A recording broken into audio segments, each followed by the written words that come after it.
Yan yung kumalas kanina ito. Sa baba yung ano eh. Tanggal. Chips.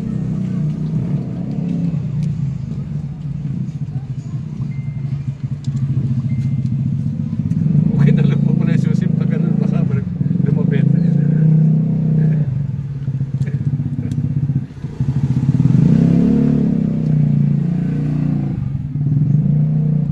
Dapat pala ito.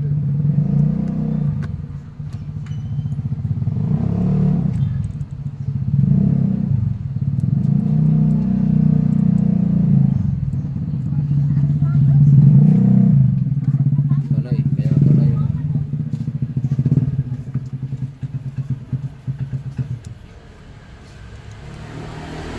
Saan naman dala mong susibong?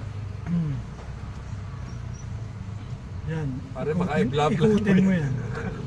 Baka i-vlog mo yun. Ang tanga na may-ari nito. Ang tagal na namin. Saan yung, meron pa dito sa baba sir? Wala na? Isa lang, sa taas. Hindi, walang palapalawit dito, wala na? Wala na. Wala na, di ba? Ganyan lang, di ba? Okay na, ano pala eh. Yaro. Yun lang, bakit Hindi, sir, pababas? Hindi, mayroon lang, testing naman natin. Meron lang naipit sa loob. Kami naipit. Pwede magtikom.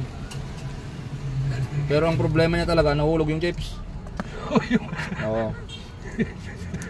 Kaya... Ang tatanga na may-ari nito. Hindi sir, kumalas lang naman. Nagpunta sa akin, ito lang pala ang problema. At least, Nangyayari talaga yun sir.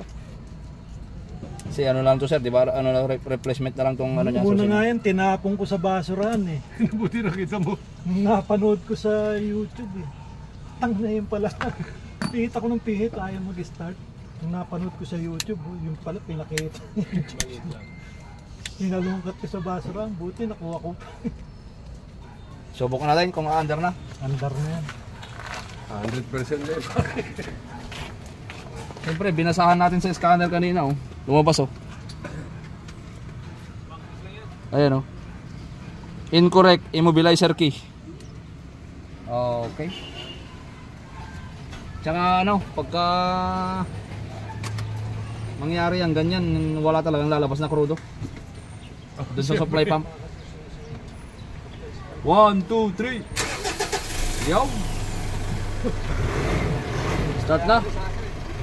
Nakachamba tayo. Natulungan talaga tayo ng scanner. Pare, vlog mo, tigwan mo kami ha. Kasama ka dyan sir, kasama kayo dyan oh. Lahat kayo kasama. Tatlong boss. Saan na ito? Wala nang... Wait lang sir, ilalagay ko yung anong cover. Ito, at least dito, hard starting to. Okay, wala na yung ano, wala na yung immobilizer. Sa tutuloy tayo. Montero rin ako eh. Mitsubishi Montero, magpapacheck ng lagutok.